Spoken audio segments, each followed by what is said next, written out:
We are firing up another session of Martial Powers development. Give me a moment here for me to make sure all my stuff is lined up. And I just got to punch a few signals here. So there we go. That sounds good. So while I'm pressing slow buttons, if you could just press a couple of them, including the like button below, the subscribe button with the bell. Check out my Twitter. That's down in the doobly-doo there for you to take a look at updates for when I am running live, as well as there's a link to a bunch of the mana books that I've produced. That's currently 100% free to preview on DMsGuild. Some of them are pay what you want. Some of them have flat costs. They're all 100% viewable for you to decide if you want to invest in my endeavors or not. And I certainly would appreciate it if you do. It helps keep my family at bay from coming at me with pitchforks for spending so much time in this investment. But I love the work. So just another moment here. Copy link. And Twitter is up. So if you follow me on Twitter, you just saw this go live. If you know me on the Discords, you'll see me there. Otherwise, we are getting into some powers today. So let me go ahead and fix my screen so that you guys can see. This is the Color Amanda Spell Point bundle that I have on DMsGuild that you can look at no cost. But here is our project for the day: Ranger Variant Channeling Class Features. So if you checked out any of the 6 other sessions that have come before this, we've been seeing how the power progression table is evolving. A Ranger or Paladin, these are hybrid classes that when you're using mana, the link below, you'll see the mana progression in the core mechanics, 5-color mana spell point variant rules, as well as just the universal spell point variant rules. They both use the same spell point progression that's different from the DMG, capping you out at 40 at 20th level.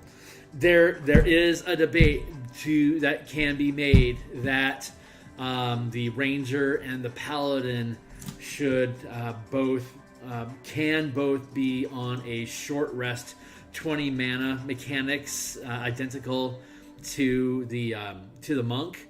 The one thing that I would say against that, now for Ranger it works fine. Ranger doesn't have burst. Ranger has sustained effects that is basically improving just the baseline of what they're doing on an ongoing basis. But Paladins have burst.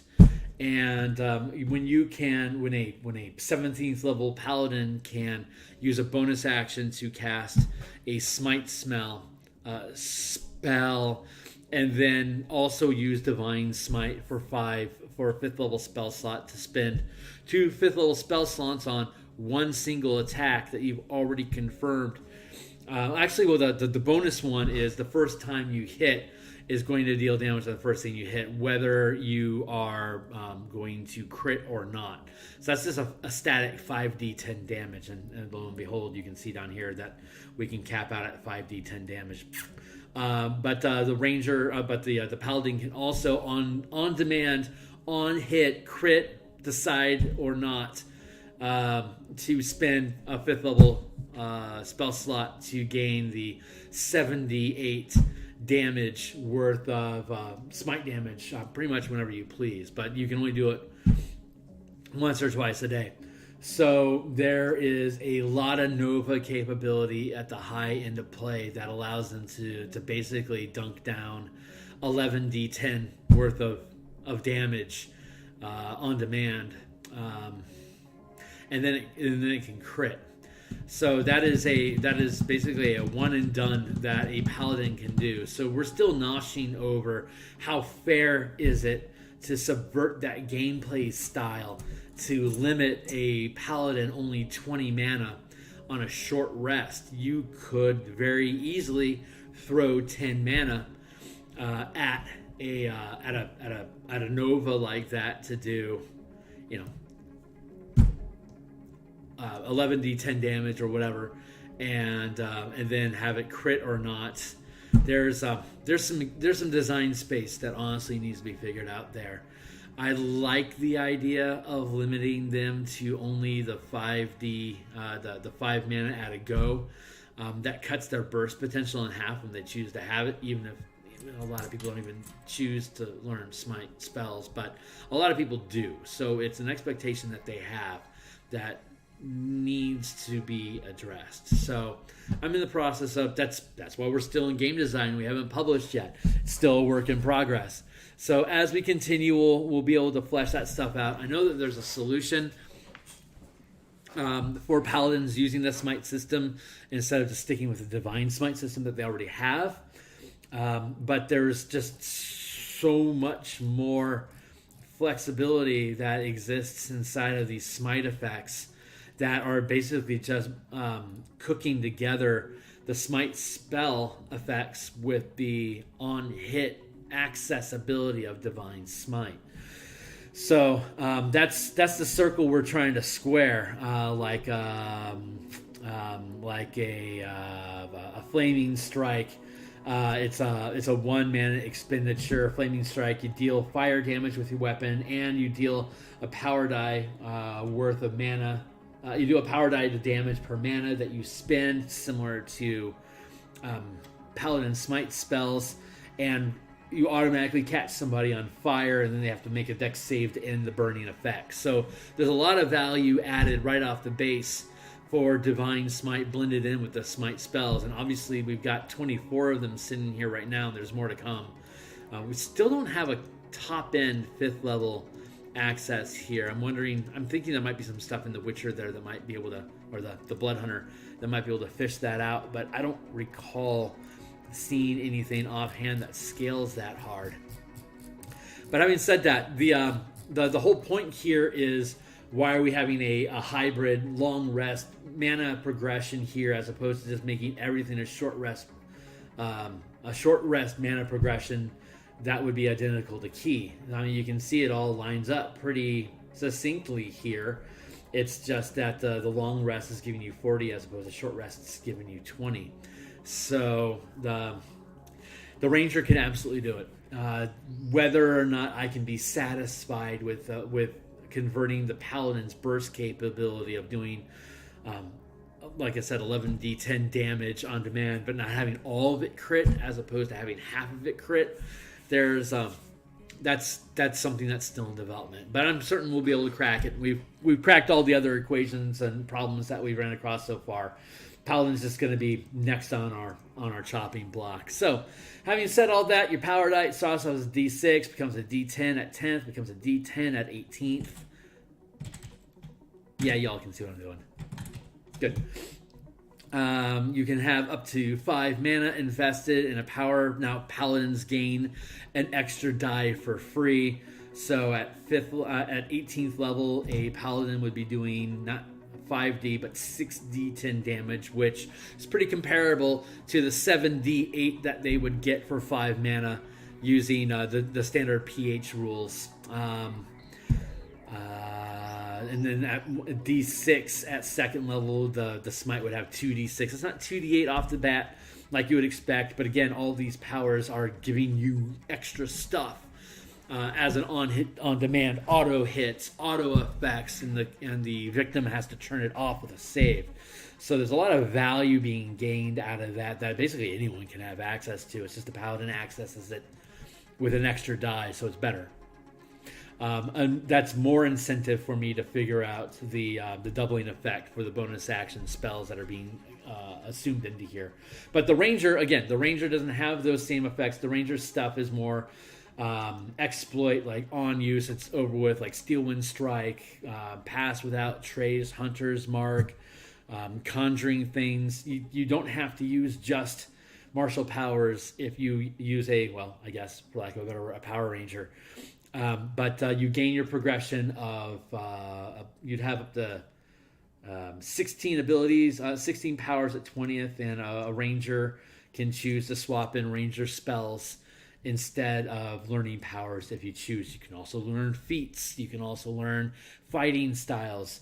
using these 16 powers. So if you wanted your ranger to juice up on a bunch of fighting styles and feats instead of powers or spells, you're welcome to do so. You just have that much less stuff to spend your abundant mana pool on, which is again another good argument for putting the ranger on a 20-point half cast, 20-point short rest mechanic instead of a 40 long rest. Really thinking about that for the ranger. It's the paladin that really doesn't benefit from that burst, but getting half of your party on a short rest mechanic goes a long way to building short rest mechanics into your game. Like if the wizard and the cleric are only benefiting from a long rest, but then you've got your ranger, your fighter, and your rogue all benefiting from a short rest, then the game is supposed to lean towards a short rest, but we'll see if that's how it actually pans out. My team never takes short rests, even though all their mana is currently being playtested as short rest. Even the druid, she's using warlock spell point progression, and it's just they never take short rests. So if they don't, they're basically just inflicting nerf upon themselves, but they get by anyway. Having said all that, so we're looking at the point progressions here. We are looking at some of the ranger variants that we're making for using the martial power system, and we're going to go through D&D Beyond here, some of the subclasses here, to see what it is that we would like to change. If some of these things can be granted a mana power budget, or if some of these things can be converted into a power economy onto themselves. I've already started work on 2 of them. Just to run you guys through the quick paces here. You gain martial powers at 2nd level. You'll have access to 1st level powers. You'll use a d6 power die when a power requires a power die roll. You have 3 mana starting at 2nd level for you to spend over the course of a long rest. So that's 3 1st level powers that you can spend on a long rest. You gain, I think you're at, how's that progress work? It works 3, then 5, then 8, and an artificer, if using spell points, would have 2 at 1st level.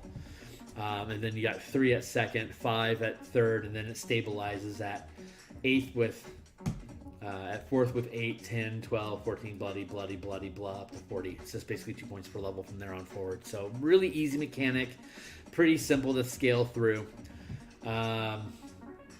4 at 1st level is just a bit too strong compared to how they sit in the player's handbook. So we've always done a 2, 3, 5, 8 progression just to balance those things out. But so okay, great. So that's the powers. You gain 16 powers at 20th level. Every time you start with 2 powers, every time you gain a level, you can swap out all powers you know. They are known. You can swap all of them. You can completely rekit. If you know feats or fighting styles with powers, obviously, if you unlearn a feat or a power, you lose access to them, and you have to learn. You have to continue to select having those. Beep, beep, beep, beep, beep. Power features. Okay, great. So martial power features.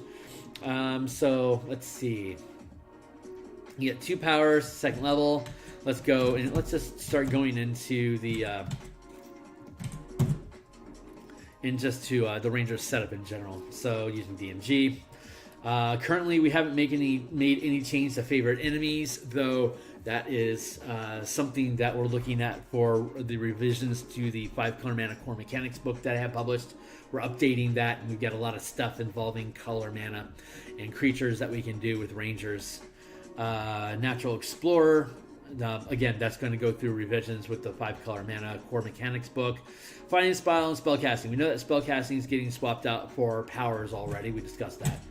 But fighting styles, this is where we begin doing new stuff. So there's the Archery fighting style, which is a +2 bonus to attack rolls. Defense, which is a +1 to AC. The 2 that we're looking at mostly right here are the archetypes for Rangers, which is Archery and 2-weapon fighting. So you could do dueling if you want it. That's off-brand, and defense is off-brand for the Ranger in general. This is a really small kit of fighting styles that the Ranger gets access to. So Archery here gives you a +2 bonus to attack rolls. you make with ranged weapons. You're certainly welcome to pick that back up. You can pick up as a power as well as you want, but we're going to offer better. And then 2-weapon fighting. When you engage in 2-weapon fighting, you can add your ability modifier to the damage of the second attack. Sure, you can take that if you wish. No problem. Here's the changes that we're making. So we are adding unique ranger fighting styles that you can only take as a ranger. Yes, they are available at 2nd level. You would gain, let's see, when does a ranger gain another fighting style? Feral senses, favor any, improve, vanish, ranger archetype feature, plain sight. Oh, do they only gain one class,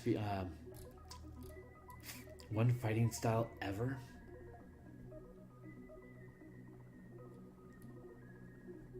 Even if you later get to choose again. Yeah, it doesn't look like they gain them again. Okay, so that's great that we're offering these. So you can pick up these fighting styles, again, as a power, or as the fighting style that you're granted at 2nd level naturally. Instead of these, you can pick one of these features, or you can pick them both as powers or either. So, no further ado. Archery, ranger fighting style. You can use powers with ranged attacks at close range. That's an interesting point. The martial powers don't allow you to use strikes specifically with martial powers using ranged weapons unless you pick up an ability to let you do so. It's normally just either melee weapons or when you throw a melee weapon. But they start off as melee weapons. Rangers are unique in that they don't have to spend a sustained here. Let's look at the sustained abilities. Strikes, all these things. If you're using a melee weapon, or like if you're throwing an axe, you could spend 1 mana if you hit to deal, like, say, a Corroding Strike, which the weapon would deal acid or necrotic damage, and you roll an additional power die for every mana burned. So at 2nd level, a ranger could pick up Corroding Strike, and normally you'd only be able to use, like, say, swords or, like I said, a dagger or a thrown weapon. But the ranger, if they take the archery fighting style, can use Corroding Strike on any arrow shot as long as that arrow is within normal range, not far. We can see that at 6th level, the power at 6th level you can use powers at far range, not just normal range at 2nd level. And furthermore, while using ranged weapons, you can improve your crit range based on your ranger level. At 2nd level, when you're using a ranged weapon, your ranged attack crits on a 19 or 20. At 10th level, it crits on 18, 19, or 20. And then at 18th level, it crits on a 17, 18, 19, or 20. Not bad. No more powerful than the ranger progression. The ranger can do it with all of them. This fighting style lets you do it with archery. Let's see. And then let's go look at the powers that exist here. The sustained powers. Let's see. Crouching Stalker, Power Armor, Rogue Stance, Sniper. I have them both next to each other right now. Sniper, gain the benefit of the Sharpshooter feat. And then on top of that, so here's the benefits that you get. Attacking at long range doesn't impose disadvantage. Your ranged weapon attacks ignore half and 3/4 cover. And before you make an attack with a ranged weapon that you are proficient with, you can choose to take a -5 penalty to the attack roll. If the attack hits, you gain a +10 to the attack's damage. That's just the Sharpshooter feat. But then on top of it, you can use strike powers with ranged attacks made within normal range. So you normally have to take the sniper feat, and then if you lock it, you can use strike powers with ranged attacks made at long range. And of course, if you lock a sustained power, you're no longer maintaining concentration on it. You stop concentrating on it, but it reduces your effective casting level. Your max casting level, the max level spell you can cast, or power, the max level, max rank power you can channel using the language. As 2nd level ranger, if they were to lock sniper, then they wouldn't be able to actually use a power at all. They couldn't smite with this at all because you have to lock down sniper to prevent you from losing concentration on it. So instead, we just pre-bake in. It's just a fighting style. They don't have to maintain concentration on it. They can automatically use strike powers. You can use strike is the language I'm looking for. Strike, powers, stroke powers, strike. Strike powers with ranged attacks at close range, no points cost. 6th level power with far range, no points cost. Critting with a ranged weapon, again, improvement there. So let's look at dual weapons. Let's finish looking at close quarter fighting in comparison. When making a ranged attack while you are within 5 feet of a hostile creature, you do not have disadvantage on the attack rolls. This has similarities to the sharpshooter feat, and before you make an attack with a ranged weapon you are proficient with, you can choose to take a -5 penalty to the attack roll. If it hits, add 10 damage. This doesn't stack with sharpshooter feat or the sniper power above. And then again, you can use strike powers with ranged attacks made with normal range. And then if you lock, you can use reactions with ranged weapons as though they are melee weapons with the reach property. So if somebody is moving within 10 feet of you, if you have close quarter archery locked, then you are able to basically attack them, like do opportunity attacks against them as though it was like a pole arm. Or if you have feats that can, like, say, sentinel, you could use sentinel with archery if you have this power. This power isn't granted by the ranger fighting style. This part of the ranger feat, actually it's these things. This thing at 2nd level, and then this aspect at 6th level. So you eventually get these pieces for free. But you also get all these other benefits. But basically, if you get this for free, a ranger doesn't need to take the sniper power to gain the benefits of the sniper feat. You could just take the sharpshooter feat as a feat, or if your table doesn't allow feats, then you can just learn it using the sniper feat to gain the benefits of the sharpshooting feat. There you go. So having talked through that, there you go. We'll look at these sustained powers on another session. But we are just, what time is it? It's 12:30. Let's start putting time on the clock so that I'm pacing myself through today's adventure. Speaking of which, if you like and subscribe, you'll be up to date. You can get a notification that I'm live. This Friday, I'm going to be talking about, I'm going to be finishing up the conversion to, I'm trying to set a clock here, sorry. 20 minutes. Start. There we go. This Friday, I'll be finishing up the conversion of Greenest in Flames, the first adventure from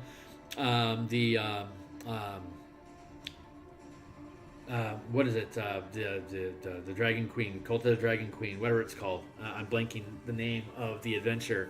It is Rise of the Dragon Queen.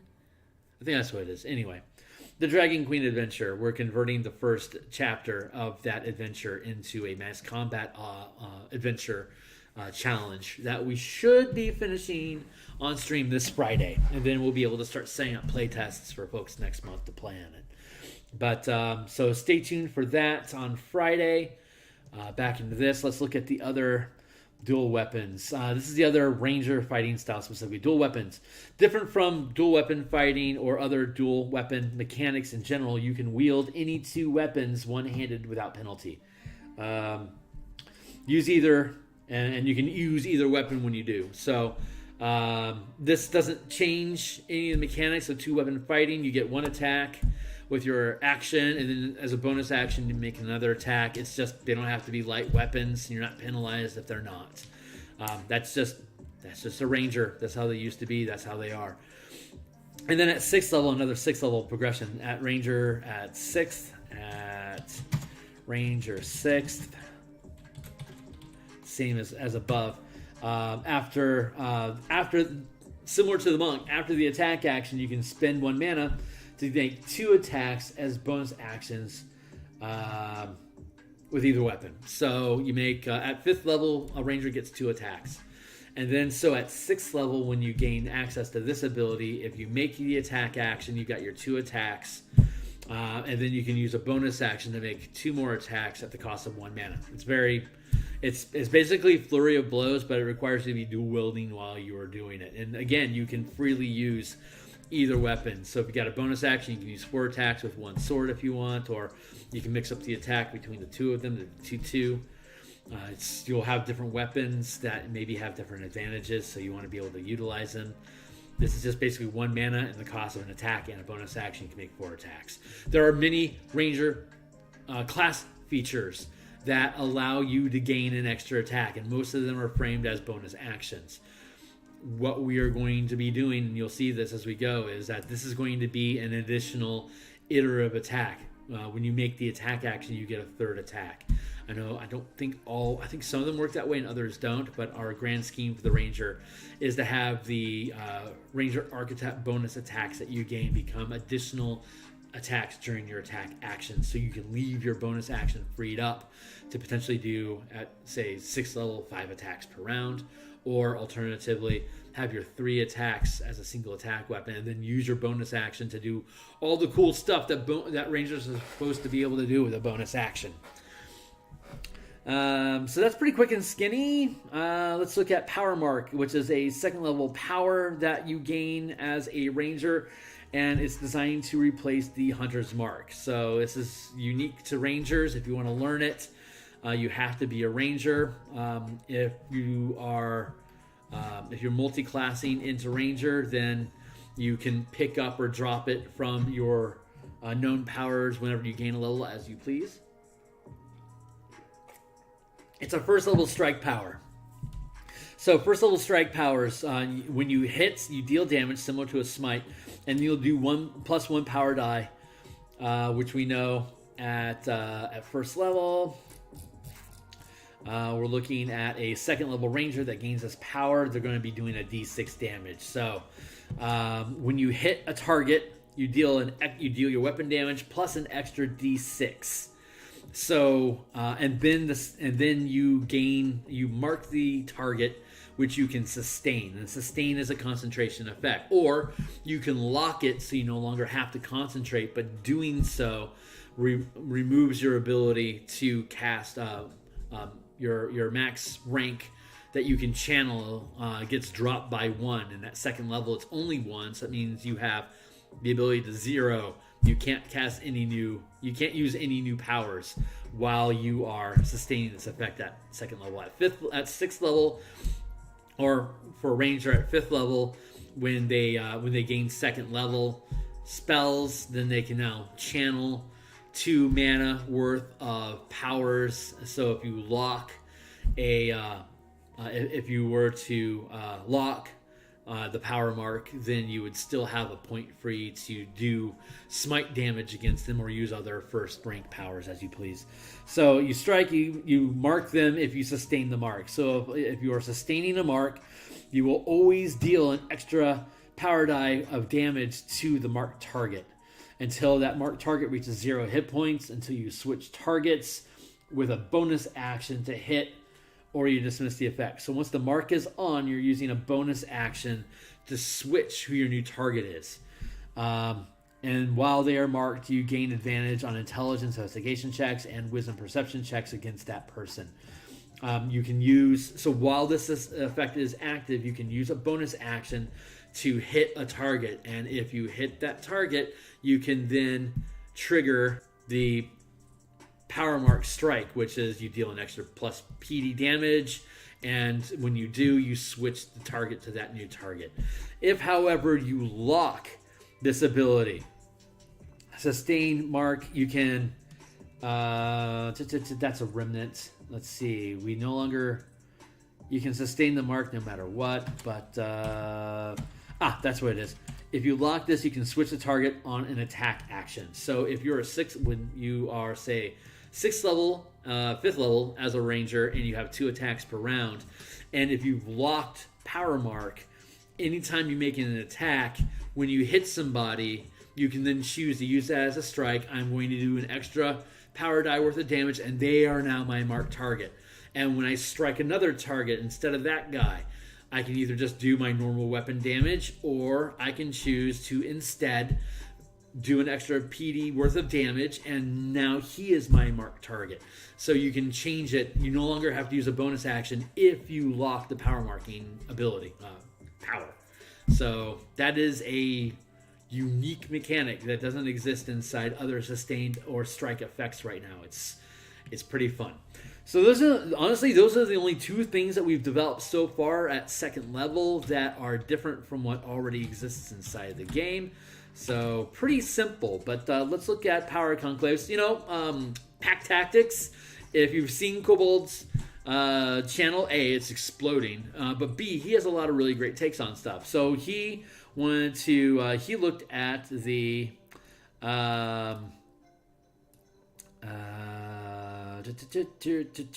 he was looking at the, what was it, the Monster Hunter class? The Monster Slayer class. He was looking at that. But I've already done some work on Beastmaster, so let's look at the Beastmaster first. I will then go back down to the Monster Slayer to stay current with what Kobold's got going on over on Pack Tactics. And then we're just going to continue playing through these different features. So let's go to the Beastmaster so we know how it's written, and we know that Tasha's has made some effects to it and that you gain a companion. The Tasha's book has a scaling companion that improves over levels. But in addition to that, you can, according to this, use a bonus action to have the beast make an attack. It'll use the dodge action if it doesn't know what else to do. And you can replace them by basically spinning a spell slot to get them back. And I'm pretty good with that. And then at 7th level, you can use your bonus action to command the beast to take the dash, disengage, or hide action on its turn. And in addition, the beast attack now counts as magical for the purpose of overcoming resistance and immunity to non-magical attacks and effects. And then at 13th level, when you command your beast companion to take the attack action, the beast can make 2 actions, or it can take the multi-attack action if it has that action. So it can make 2 attacks or use multi-attack if it's an option. And again, the command action, you are, attacks now count as magical. Beast companion is an attack. You can use a bonus action to have it take a action, one of these actions during its turn. Beast, you can now use your bonus action to have it make 2 attacks. This is still horrible economy, and I hate it. And at 15th level, when you cast a spell targeting yourself, you can also affect the beast companion with the spell if the beast is within 30 feet of you, which would be like a healing spell, for instance. So here are the updates and the updates that we've made to the class for the Beastmaster. So starting at 3rd level, you're going to use Tasha's monster, and furthermore, you share your attacks with a companion each round. So, initiates moves on your initiative. You treat it basically like a mount in that it moves when you move during your turn, and your attacks and its attacks are weaved together. So, if you have you've got an attack, you can make the attack yourself. You can use a bonus action as usual to make an attack as well. At 5th level, when you have 2 attacks. And then if you have, like, say, the dual weapon fighting style, you can use your bonus action to make 2 attacks. So one can be yours, one can be your beast's. And then a normal attack, you get 2 attacks. One can be yours, one can be the beast's. If you want to spend a mana, all 4 of them can be the beast. So up to you, depending on what your creature is and how it scales in comparison. You can use a bonus action to grant your companion an attack in addition to any other attacks you have that your command can take. You can summon a new pet at the cost of 1 mana, which is not unusual. For 2 mana, you can change your companion's type when you finish a short rest. Channeling Bond. So at 3rd level, you can channel strikes through your pet. So if you command your pet to bite, if it does, you can then spend a point of mana, and your creature would then, like if you're using, let's look at strikes. So say you're a 6th level ranger, you're using 2nd level strikes. your dog just bit someone. Let's say you want to use Intimidating Strike. So your dog bit. You're going to deal at 6th level, it's a d6. So you're going to do an extra plus 2d6 damage on top of the dog's bite, which is probably also a d6. And then the target is frightened until it makes a wisdom saving throw at the end of its turn, or it's out of line of sight of you or your dog. So that's really cool. That's how it works. You can pump a bunch of Fear My Dog effects. Or you can use Provoking Strike, which is damage is psychic damage. It does plus 2 power dice. The target, currently it reads as the target perceives attack rolls that don't target you as having full cover until wisdom save at the end of turn. That could probably more sensibly, I believe it was, I don't remember who it was on Indestructible Boys Discord channel that suggested it would just be easier, and I do agree that target can only Provoking Strike, struck creature can only target you with attacks until succeed Wiz save at the end of each turn. So once it succeeds a saving throw, the effect ends.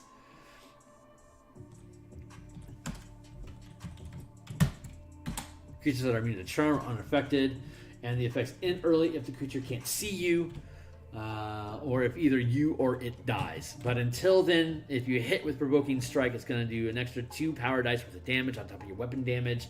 And the struck creature can only target you with attacks until it succeeds a wisdom saving throw. Until it succeeds a wisdom saving throw. So that's Provoking Strike. You can go anywhere. It can do anything. You can make it be. You can make it target your doggo, and just have your dog dodge and run around to avoid his attacks, while you aren't being engaged directly yourself. And you can just summon a new doggo if it gets killed. So that's fun. I enjoyed that quite a bit. Let's see what else we get. 7th level, channel exploits and maneuvers through your pet. So once you gain 7th level in this class, you can not only channel strikes through your pet's successful attacks, channel exploits and maneuvers.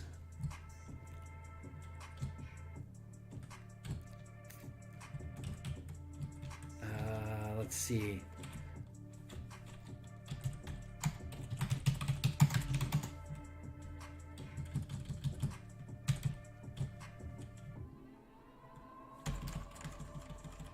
How would I word that? Can channel exploits.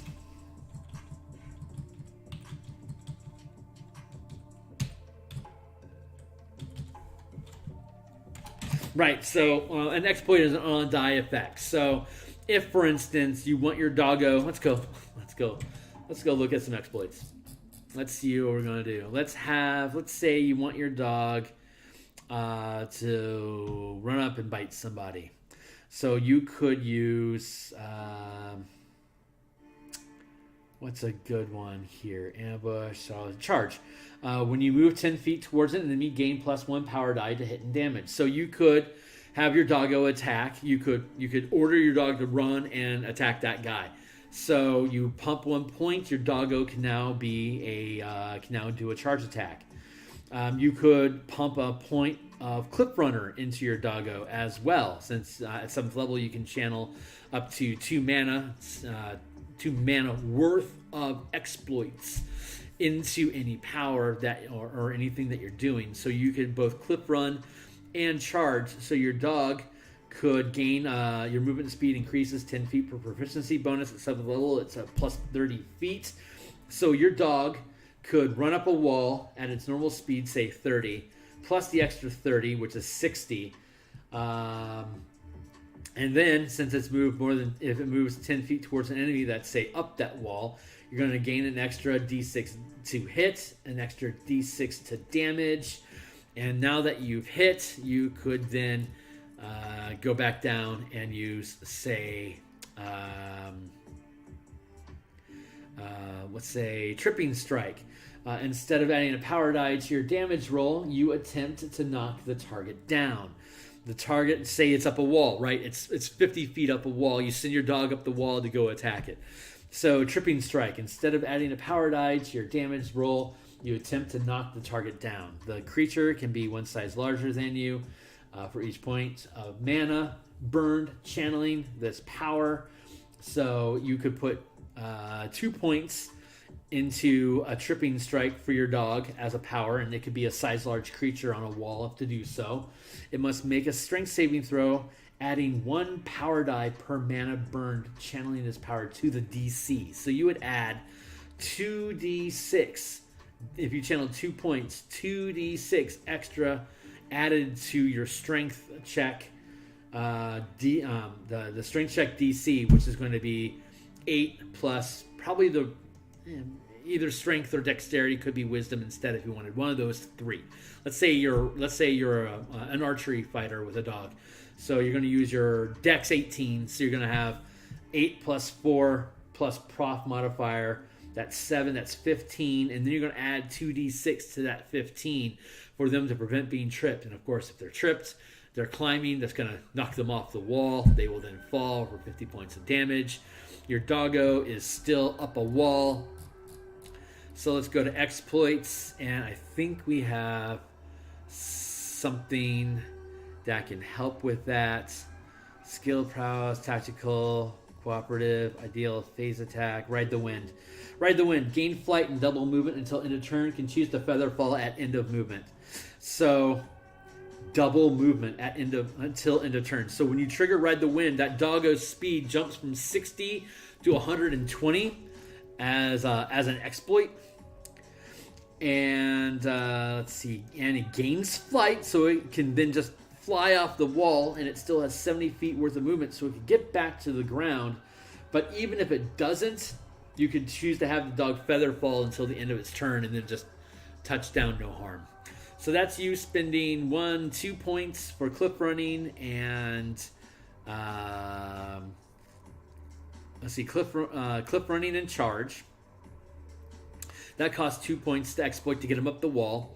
You spent 2 points of damage on the Tripping Strike. If you wanted, on top of the Tripping Strike, you could use an exploit to... Where is it? Well, the charge already gave you a plus PD to hit and damage. And then what do we have on top of that? We could take Precise Attack, which is gain advantage on the attack roll. So you then be rolling that with advantage. I'm going to restart. So then precise attack is modifying the attack roll. So that's now 3 points that you spent prior to the attack. The attack now hits. How could it not? You roll an extra 2d6 to hit. It hits, and now you deal 2 points of damage for the tripping attack to pull it off the wall. We're up to 5. And then you spend the exploit, which is the feather fall, which is ride the wind. So in that one round of combat with that dog running up the wall, attacking that guy, and then coming back down safely, you spend 7 points. And at 7th level, a 7th level ranger has 14 points. So that one maneuver sequence ate half your mana.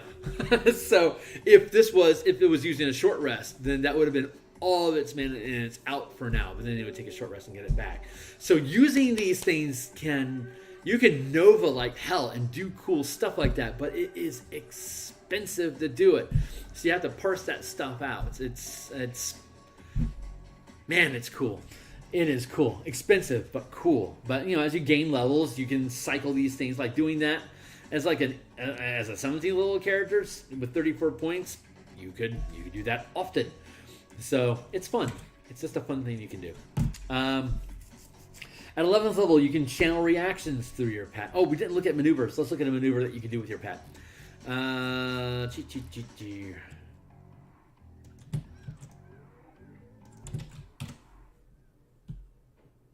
Let's stick this to the top of the page. What were the ranger's options? Ranger, strength or dexterity. Yeah, there you go. I guess you can keep strength or dex or whiz because spells are a thing. Strength or ka. Yeah. Let's see. 11th level. At 11th level, a ranger is going to have 22 points. Let's scroll down here and look at some of these maneuvers.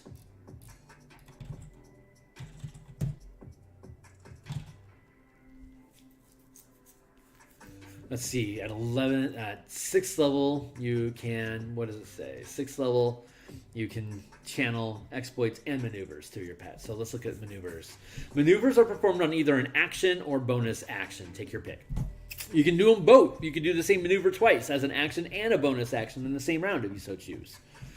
Bonus attack. Make an attack with your weapon using that you're holding. That's a bonus maneuver that you can do. But you can do it as an attack. Why would you do that? You can do it for free. We can do it for a bonus action as well. Ranger can do it at no cost. So can the monk. Let's see.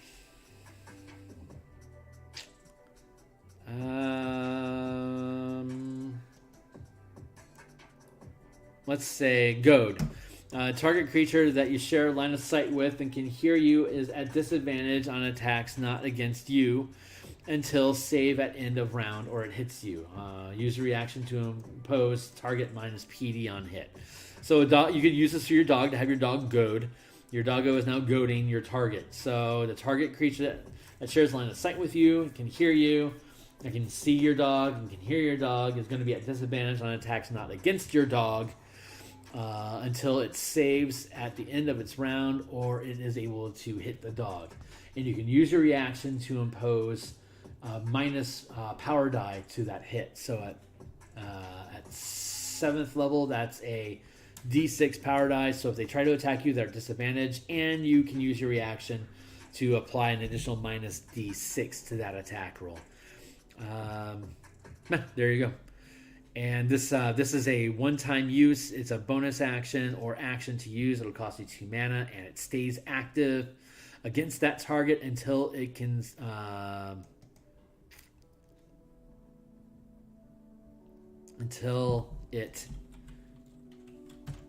against you, right?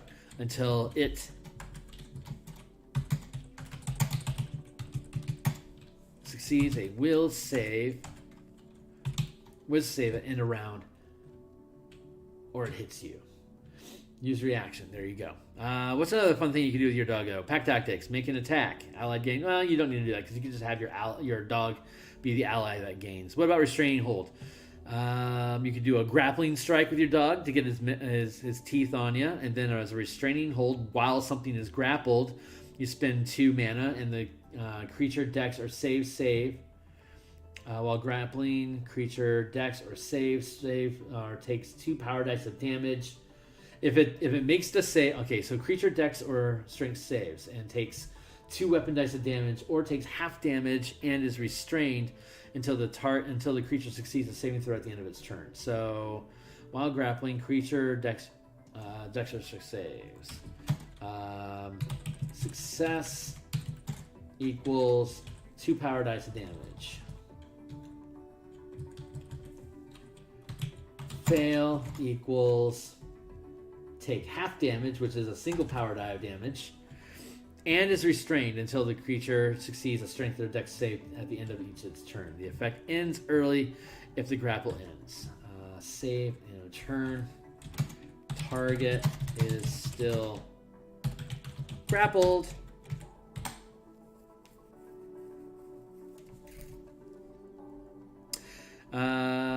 Let's see. Phase. Pack tactics. Yeah, phase. You can become incorporeal until the end of your next turn. Solid objects, and then all the caveats that go along with solid objects apply, which I need to write out. So you could have your doggo phase to run through a door and then maul somebody. there you go. Vanish. You can become invisible until the beginning of your next turn. You could do that with you can have your doggo do that for 1 mana. Let's see. 11th level is reactions. So let's look at reactions. At 11th level, you're using a D10 power die now, and you can channel up to 3rd rank power. So, what's some doggo stuff that you can do? Countering attack. As a reaction to when an enemy within range casts a spell, make an attack. If it hits, the caster must make a con save versus the attack roll, or spell is disrupted as though affected by counter spell. So you could sick your dog on a caster, and as a reaction, so you can channel reactions, and your dog gets a reaction. So when your dog makes a reaction to an enemy within biting range, casting a spell, you could spend 3 mana to have your dog make an attack. And if your doggo hits, using exploits to gain advantage and bonuses if you choose, if you want to spend extra mana in the process. If it hits, the caster must make a con save versus the attack roll, which is great because attack rolls are high, especially if you're re-rolling them using an exploit, or if you're, so that's pretty fun. And then if they fail their con save versus your attack roll, it's countered. There you go. It's great. It's countering attack. It's pretty straightforward. But that's a great thing to have for your dog, or like a bird or something. If you're the bird would have to have hover, so it'd have to stay in range. But this is a great dog tactic. So anyway, what else? And at 15th level, you can share sustained effects with your pet.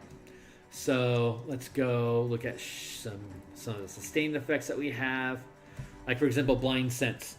You and your dog both gain blind sense, which is 10 feet proficiency bonus, and if you decide to lock it for you and your dog, which you can use as a reaction for when you're forced to make a saving throw against an effect that's triggered by sight, you can make a saving throw with advantage against the effect that triggered because of sight. Like if a Medusa tries to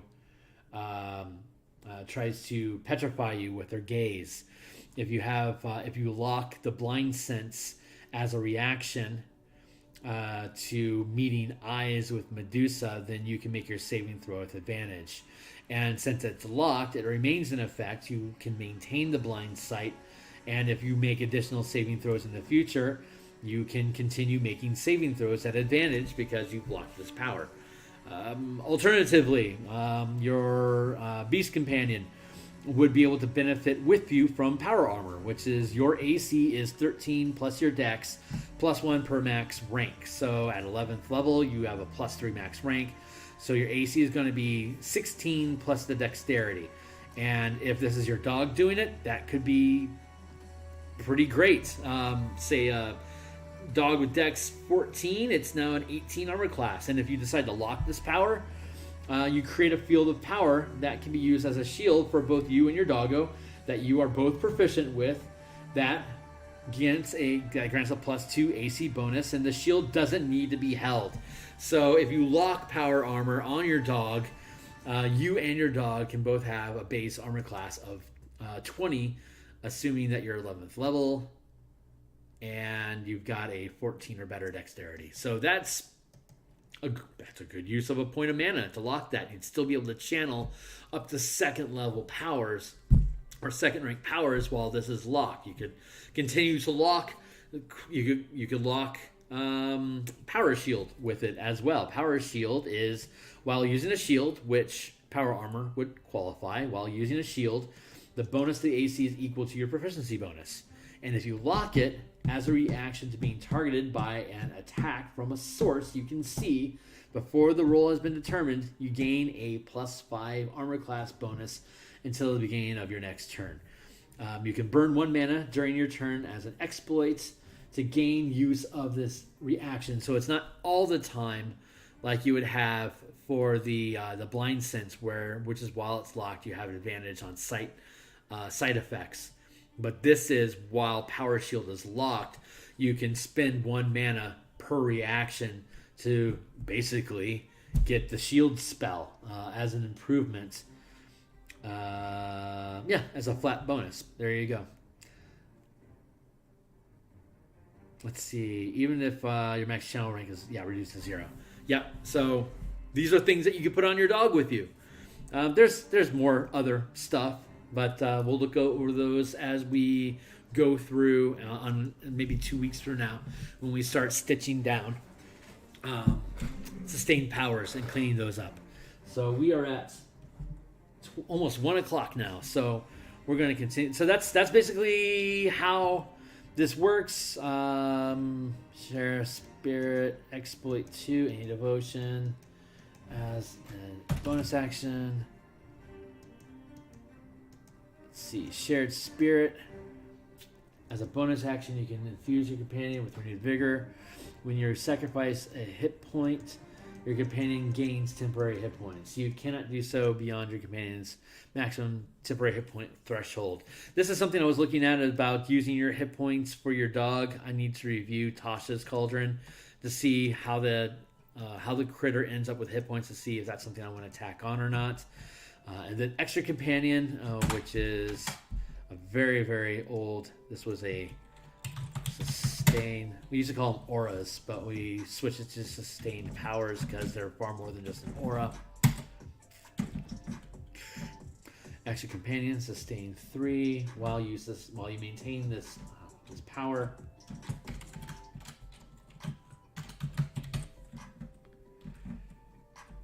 You summon and command a second companion during your turn.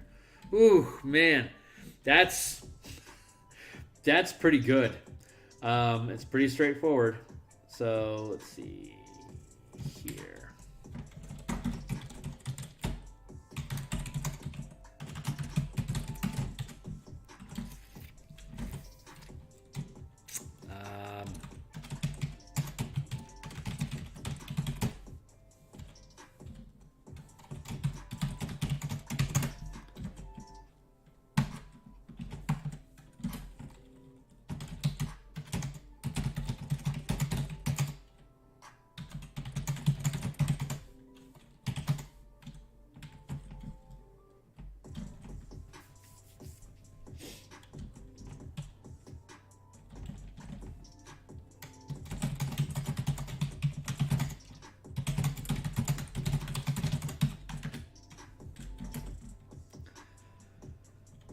Let's see.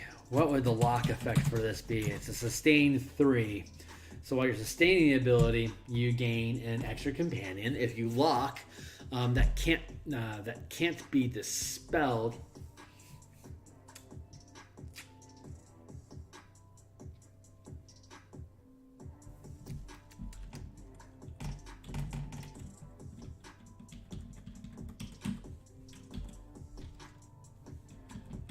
What would the lock effect be? Well, one of the big advantages is that it can't be taken away from you, but it eats up a ton of your power budget to lock this and drop your effective channeling max rank you can channel by 3. When you gain access to this, that basically cuts you off from mana altogether. Now, if you're sustaining something, you have to maintain concentration, and you can still use strikes, exploits, maneuvers, and reactions. You just can't sustain more powers at once than your max rank budget allows you for. So you could sustain 3 first rank sustained powers, but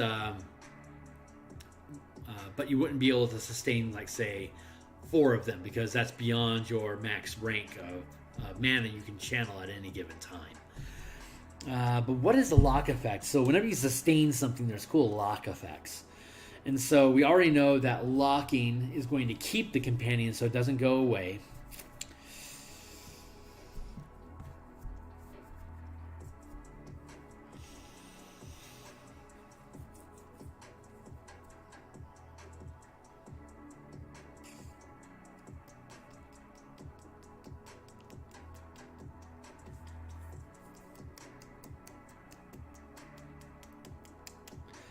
Maybe it's something as simple as, we'll just use this as a placeholder for now while we contemplate it, but lock equals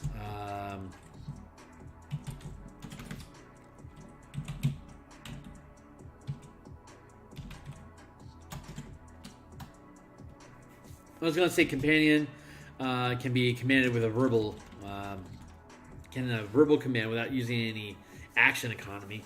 I don't know if that's actually what I want to do. That's super powerful, and it would be really off incentivizing what your use is. So what would the bring this in and it locks.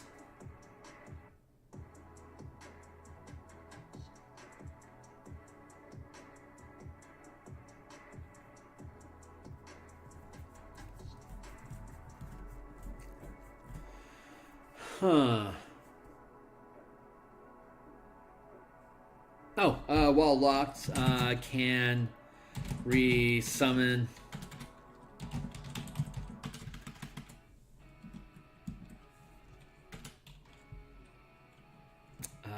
can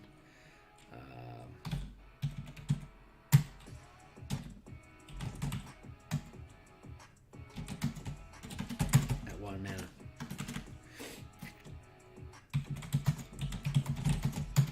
There you go. Nice. Normally it takes 3 to summon it, but if you lock it, it only costs 1 to replace the summoning of it.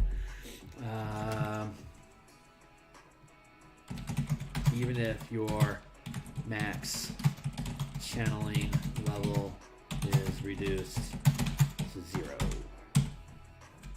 Temporarily reduced to 0. There. That's a great way to do that. Boom, boom, boom, boom.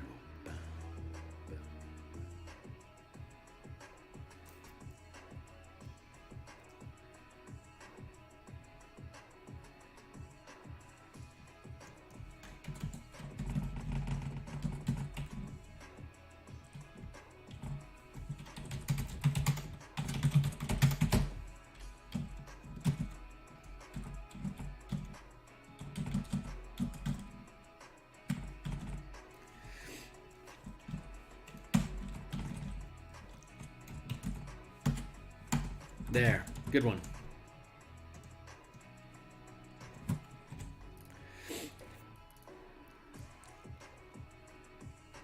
I know this is like real shorthand, but I'm just throwing down ideations right now. I'll end up hiring somebody to help me write through all this stuff. Beast Bond, Beast Mechanics, Beastmaster, Basic Mechanics.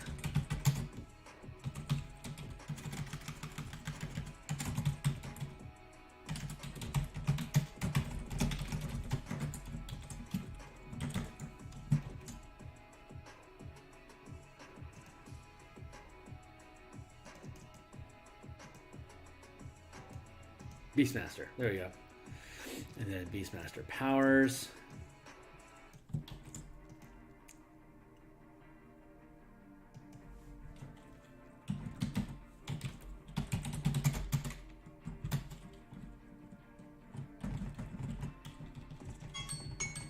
There's my timer. All right, we're on the last stretch. So we were going to, I'm happy with that for now. We are going to spend, we were going to look at Monster Slayer, since that is, I believe, what Pack Tactics looked at last. Give me a hot second here. Let's go to YouTube, and then here, let's go to Pack Tactics. Let's look at the White Room. Yeah, Monster Slayer is bad. That is what he was looking at. Great, I'm looking at the same thing.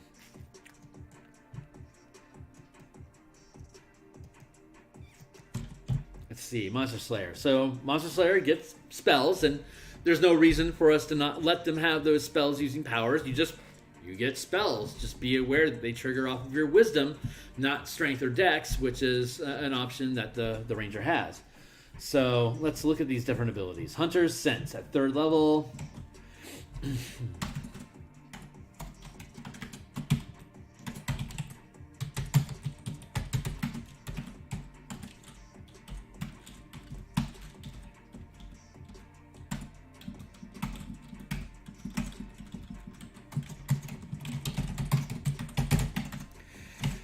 Let's see what we do. You gain the ability to peer at a creature and magically discern how best to hurt it. As an action, choose one creature you can see within 60 feet of you.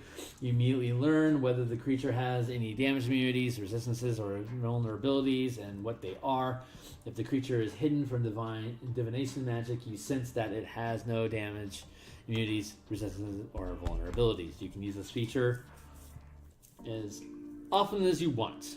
Honestly, I believe that was Pack Tactics' take on it, and I couldn't agree more. So I'm going to copy here, and then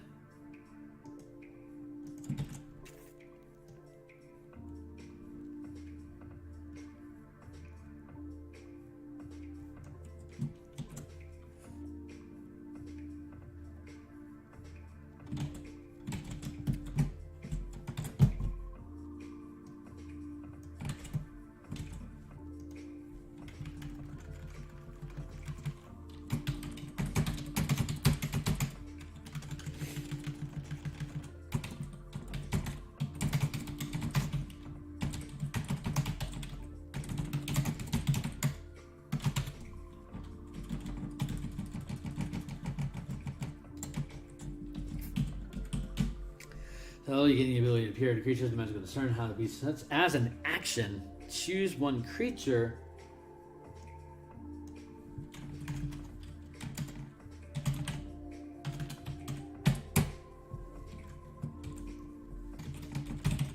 Bonus action at best. At most. A full action, that's ridiculous. Choose one creature you can see within 60 feet of you. You immediately learn whether the creature has any damage, immunities, resistances, or vulnerabilities, and what they are. How about at 3rd level, you gain the ability to appear at a creature as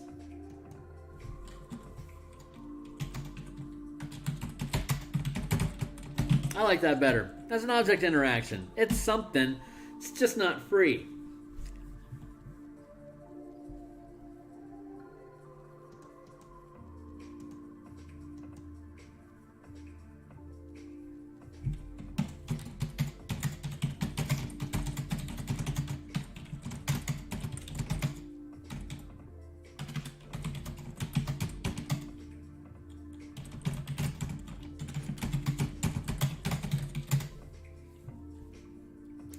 That's good enough. So let's see. Slayer's Prey.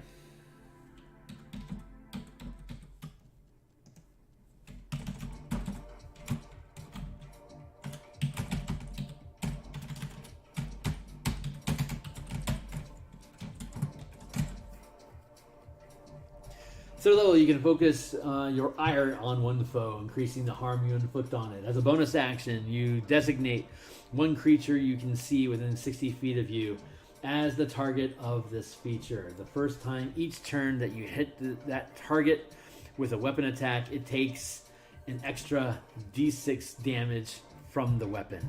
This benefit lasts until you finish a short or long rest. It ends early if you designate a different creature.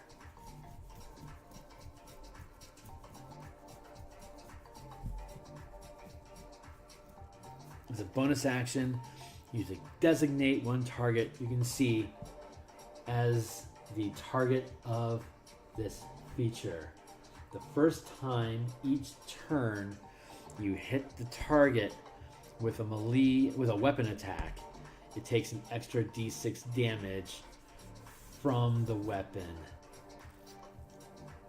This is basically the same.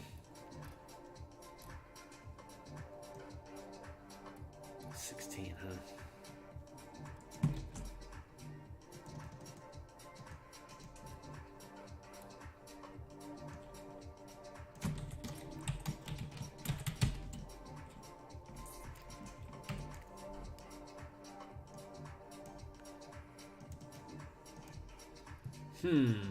Very similar to the Power Mark effect that we already have in play, which is strike 1, deal +1 PD, and sustain the mark. Sustain, deal +1 PD versus mark every attack.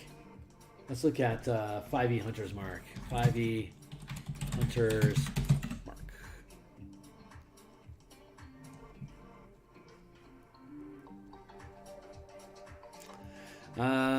You choose create. You deal an extra d6 damage to the target whenever you hit it with a weapon.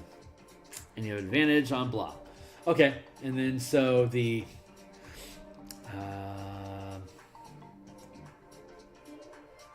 Once per round, huh?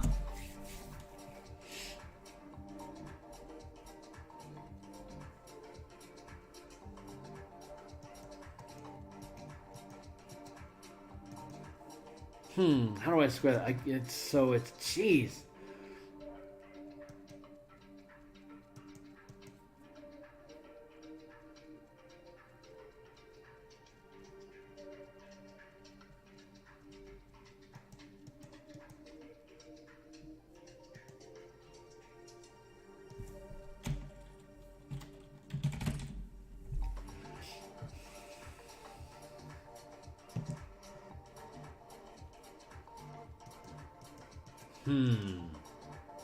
Extra D6. Extra D6.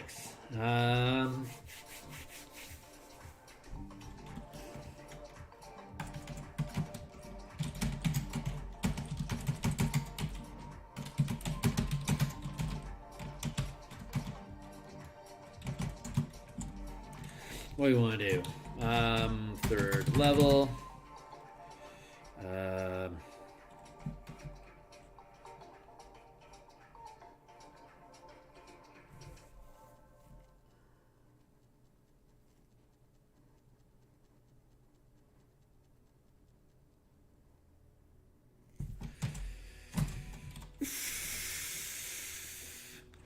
Third level. I want to say something like auto crit is too much. That's ridiculous. At third level, that's ridiculous. But stay tuned for higher levels. Let's see. Third level. How about this? If you use when marking a creature you've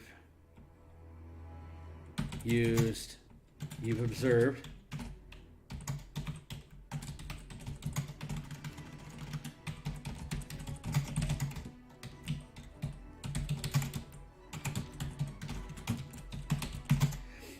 when marking a creature you've observed with Slayer's Sense,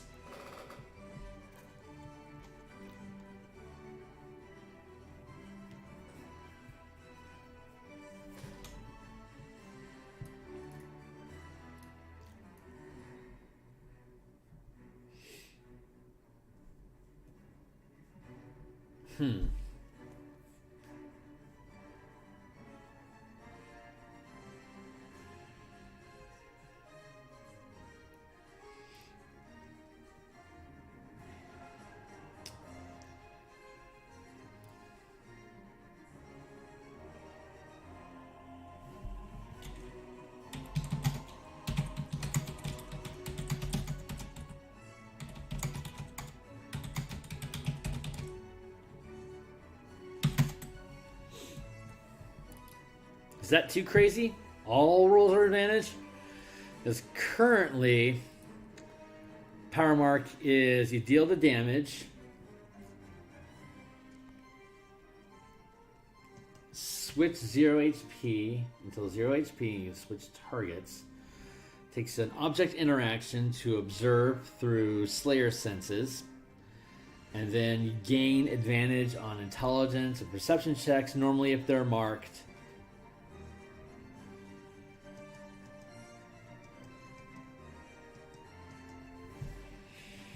Do I want to be that aggressive with it? I doubt it.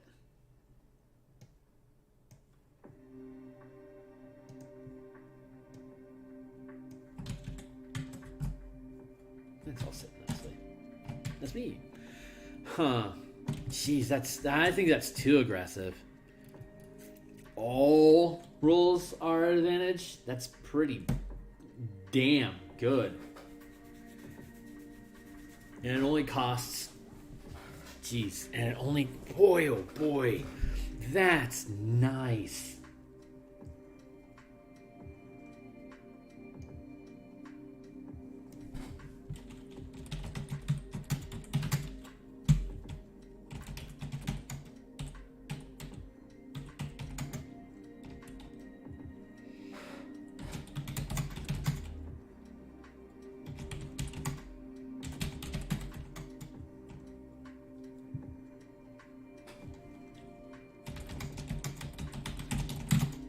That might be too strong, but I like the aesthetics of it, so we're going to keep it for now.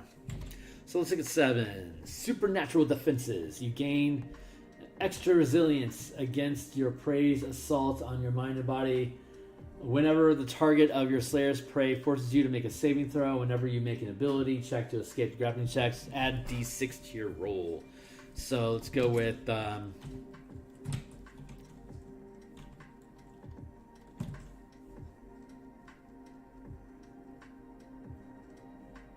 Okay, that's a great way to tone it down. When marking a creature, you observe with some attacks. Add +1 PD. Add +1 PD to attack rolls. That feels pretty damn good.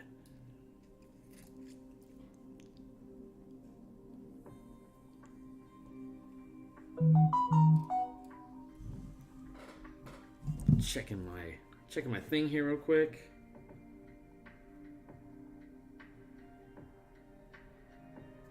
Okay, so let's see if I can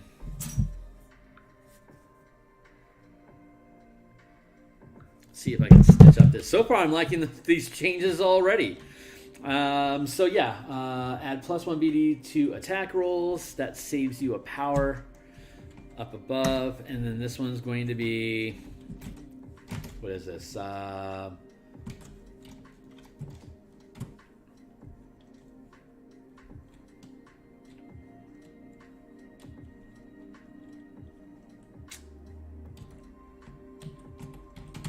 Slayer's defense replaces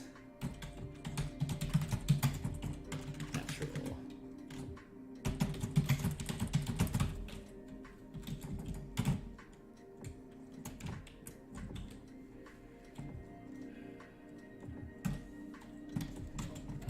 Let's see. When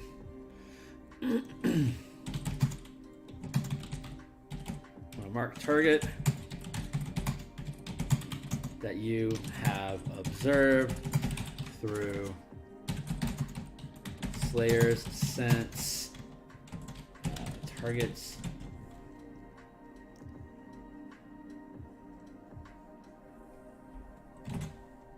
when you make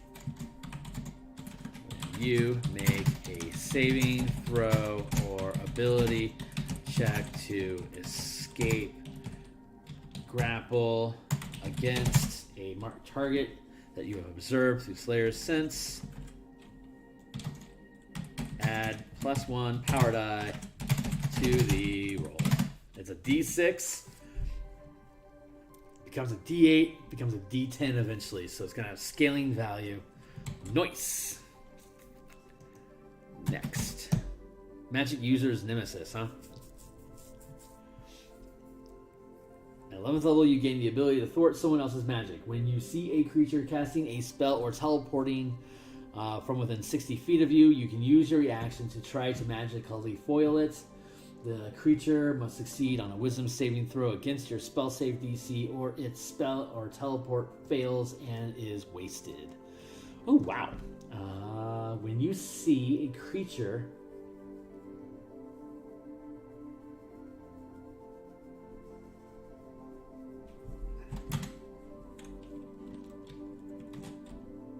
That's not what I wanted to do. We're almost done here, guys. Magical Nemesis.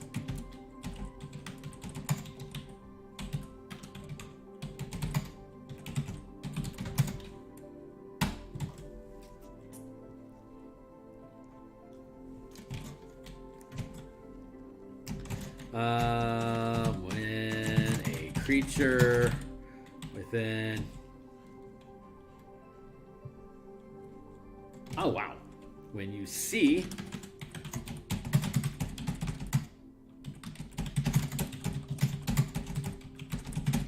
we're teleporting.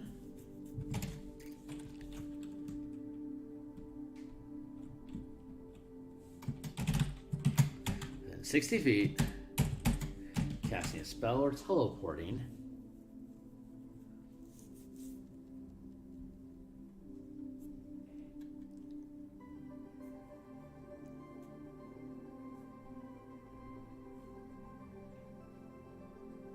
You can use your reaction to try to magically foil it. The creature must succeed on a wisdom saving throw.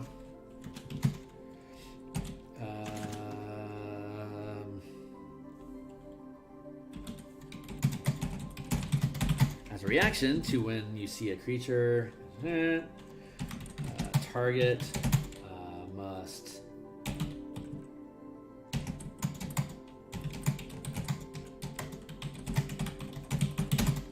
versus your channeling DC or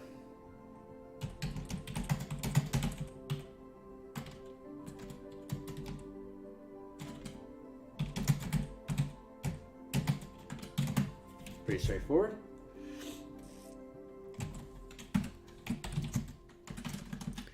And you can regain use of this feature when you finish a short or long rest, or when you spend 3 mana as a bonus. When you spend 3 mana to do so, or when you spend 3 mana. That's starting to become more standardized language throughout the game, so let's keep that. And then, I believe finally, Slayer's Counter. At 15th level, you gain the ability to counterattack when your prey tries to sabotage you. If the target of your Slayer's prey forces you to make a saving throw, you can use your reaction to make 1 weapon attack against the query. You make this attack immediately before making the saving throw. If your attack hits, you automatically save in addition to the attack's normal effects. Wow, nice. You gain the ability to counterattack when your prey tries to sabotage you. If the target of your Slayer's prey forces you to make a saving throw, you can use your reaction to make 1 weapon attack against the query. If you hit, automatically save. Nice, cool.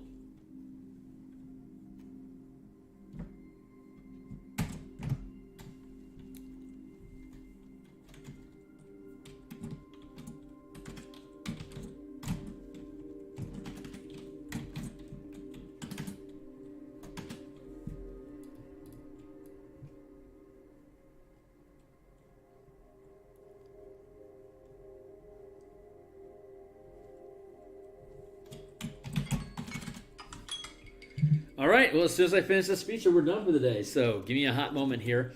Are we keeping that name? We're keeping...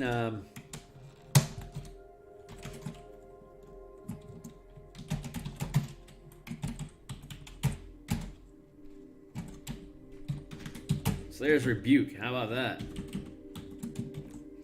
I don't know about that. Let's define Rebuke.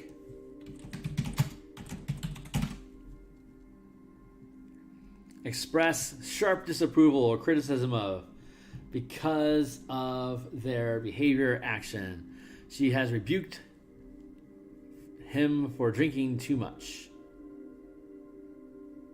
An expression of sharp disapproval or criticism. I would say hitting somebody with a sword is an expression of sharp disapproval, and I am sharply disapproving of you casting a spell on me. So, in the spirit of all, replaces Slayer's Counter. Because it doesn't actually counter the effect, it just makes you save. So,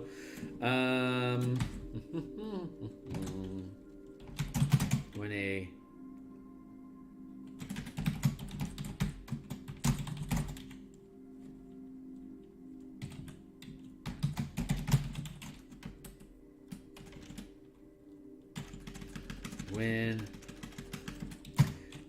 marked target that you have observed with Slayer senses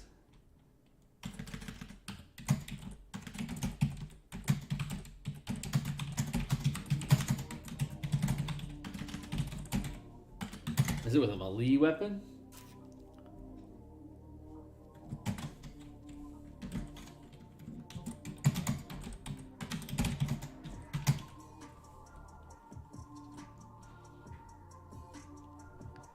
Why would I?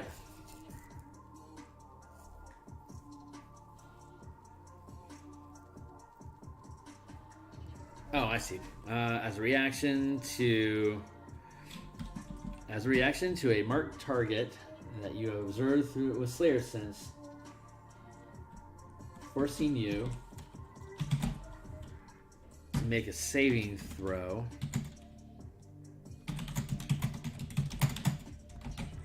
You can make a weapon attack. If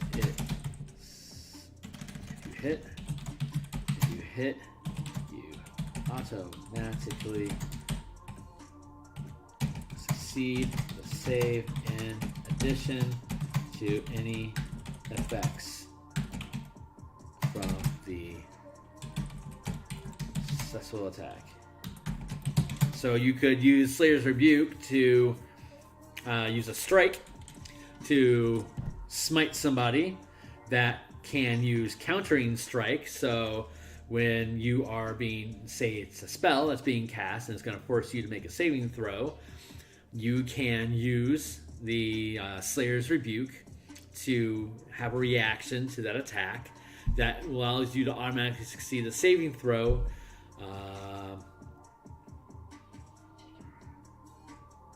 It's forcing you to make a saving throw, so you wouldn't be able to stack this with the Countering Strike, because the Countering Strike is when you see someone casting a spell.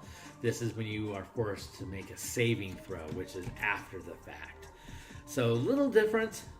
Might be worth folding those two together, but that's the quick skinny of converting Monster Slayer. So we're going to probably come back here next week and continue our effort of converting these. The Swarm Keeper, the Hunter, Horizon Walker, Gloomstalker, Fey Wanderer, and Drake Warden. We'll start with the Drake Warden and deal with the Fey Wanderer. And then so we got, 1, 2, 3, 4.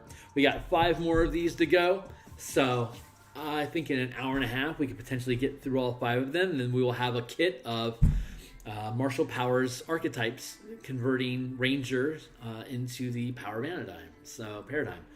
So this is the end of my day, and so I'm going to go ahead and cut out here. Like, subscribe, follow me on Twitter, check all the stuff in the doobly-doo down below, let someone know, and you can catch me on Discords on the Indestructible blogosphere in Tripmonk's Temple, the Dungeoneers Pack Squad, as well as Classes and Constructs, Fry Minis, Rich Marys. I think I'm over on Flutes now as well as Dice Try, and I think I got all y'all.